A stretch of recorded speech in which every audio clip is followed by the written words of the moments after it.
Hello everyone, I'm Ansel and welcome to Ansel Travel. Today we're going to cover MagicBands finally making the release for Disneyland back on October 26, 2022. And it was 9 years since they initially released it for Walt Disney World, and it's like, so you can just do it as a radio frequency ID band. So pretty much from there, it's the same technology as hotel wireless room keys, where you have everything synced onto a central system and just tap your key, tap the room key, or in this case will be the band, and get to activate things for there. So on here, you can store with the initial one that had back at Walt Disney World back in 2013. You can redeem your you can put for your parking machine on there. Just tap with the tap on there, as well as redeem your fast pass / lightning lane passes, as well as load and sync with pay money on there as well. But also, you can also do on there with the new Plus version, it also lights up. I wish it lit up now, but I will show in the videos I footage from my took on there that it can light up, and it has haptic motors on here, so you can light it up and vibrate with nighttime shows, as well as games such as the Galaxy's Edge Bounty Hunter game. So for that, we're gonna take a look on here on how an average day you can use the MagicBand Plus. Alright. So back on October 16, 2022 was the initial pre-sale bands. So where cast members, Magic Key holder, annual pass holders, and Disney Vacation Club timeshare owners can buy their Magic Bands early for Disneyland for the MagicBand Plus. There they have the basic colors, as well as like this is my navy blue one, as well as like Disneyland themed ones, as well as one with characters on there from Marvel. So for that, so purchasing one, it costs like about $36, and if you have a discount for being with those three demographics, you get to use your discounts for there. And then if you want to purchase, they also do mostly justify purchasing one ahead of time. And also in general, is it really worth it? Always depends on your demographics, how often you visit Disneyland, and if you want to use it for the future. So let's take a look on how it works, how everything works for there. And then for myself, I'm a Magic Key holder, and I get to use my discount for the MagicBand Plus with the pre-sale. And also I want to get it since I work in one nearby hotels. So I feel obligated to research and inform my coworkers, since a lot of them don't really have time or really much interest to really look up, see what's new with Disneyland or the surrounding area. So for there, I got when I got one the pre-sale there during the pre-sale, and then also work to work and inform my hotel coworkers about how it works, and then especially some of them were interested about it, so it's good for them to know about how it works for there. So it really works out. So, and make sure to know that some guests did ask about it as well. So some that pointed out when I was wearing it when I was working with them, as well as like some guests when I was talking to like one of my coworkers about it when they were waiting for one of my coworkers who were working with that guest to come back, so it was safe to like chat in general. And I'm talking about the MagicBand, and it's like, and the guest was like immediately interested, like, ooh, you're talking about MagicBand? It's like, yeah, it's pretty cool. Not activated yet, but I got it already. So when it comes to activating it already, I get to go out, and back on Friday the 28th, I got to go for Disneyland myself and see how it works in general. So after work, so I was like still putting my whole 8 hours of work, and then go to another pretty much nearly 8 hours of work, nearly 8 hours at Disney. So I'm still pretty tired the day after for there. So for that case, when I went to Disneyland, I already had my reservation all set and ready to go. And then when I went to the park, I just tapped on there with my band, and then just tap my band with their phone. And since both have radio frequency identification on there, just tap and go. So it's pretty and just simple and easy to do. And also when it comes, is for photo pass. So when you when you take your picture, you can easily sync up on there for your photo pass. So when you take a picture and you got photo pass, such as like the highest two tiers, renewed tiers on there for Magic Keys, it's included on there. So then you do is just when the photos are taken, like I did with like one of the gas lamps, and took really cool side pose like this, and then from the cast member, I tapped on their phone on there, and then immediately synced onto my ticket account for there. So it's pretty cool. And then yeah, so it's pretty cool. Just tap and go, and got my and just immediately post it onto my Instagram. So I love it. Much easier. And then also Magic Bands can be used to redeem your Lightning lanes that is made with Genie Plus purchase, which is currently $25 a day, which is still pretty high. Like, really? But, oh well.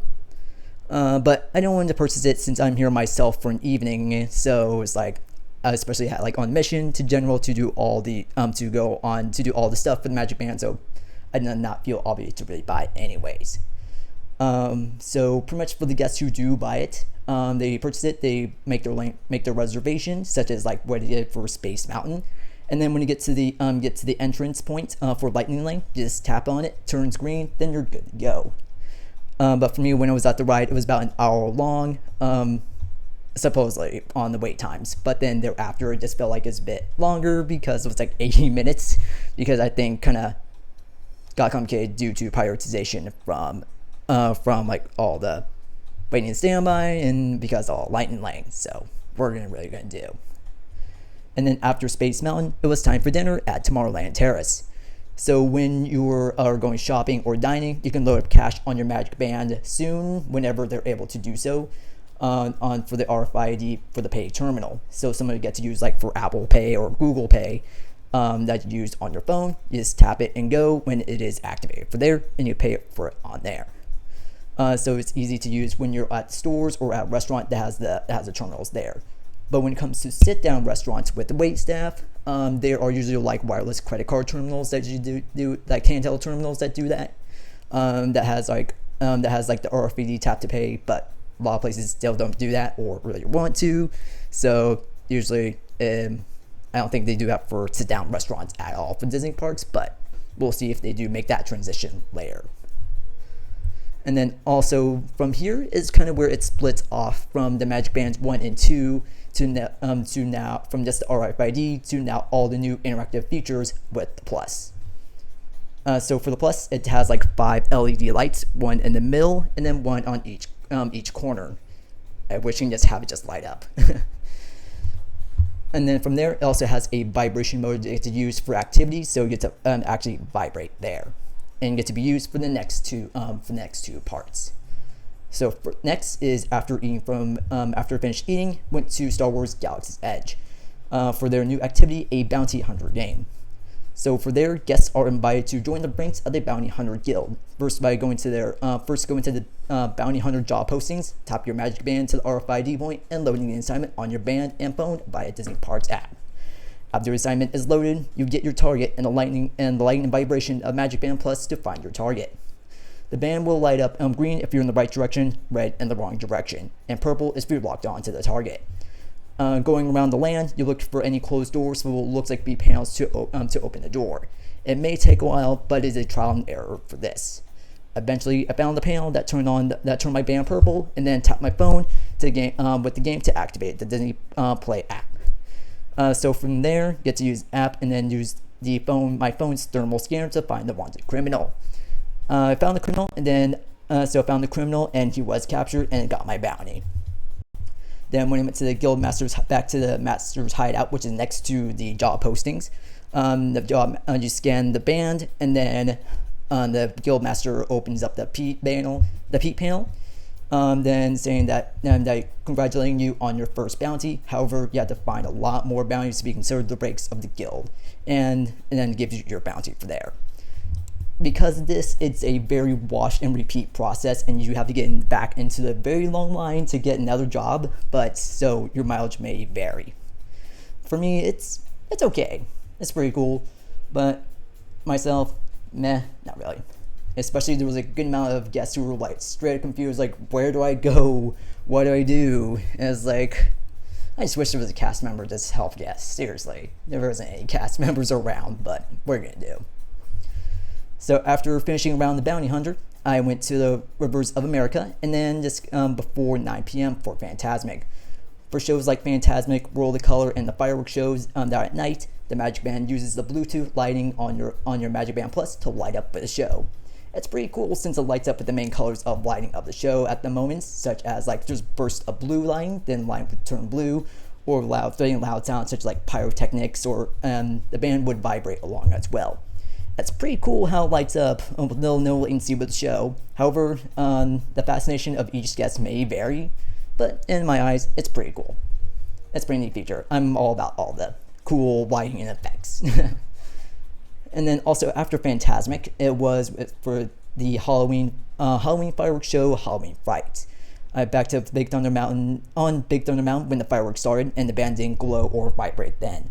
However, after exiting the ride and stopped outside the exit, the MagicBand was synced up and light up with the fireworks, but lighting and vibrating was some of the big fireworks burst. So that pretty much covers pretty much all of it. One other thing as well, since it is radio frequency ID, the same technology as like your wireless room keys, it can also like open up your room key if you're staying at one of the Disneyland hotels as well. It's not activated yet, but it will be soon. Is it worth it? Well, as always, I always say it's always subjective to do so, depending on your situation, how often you go, and how much if you're really fascinated with the technology in general.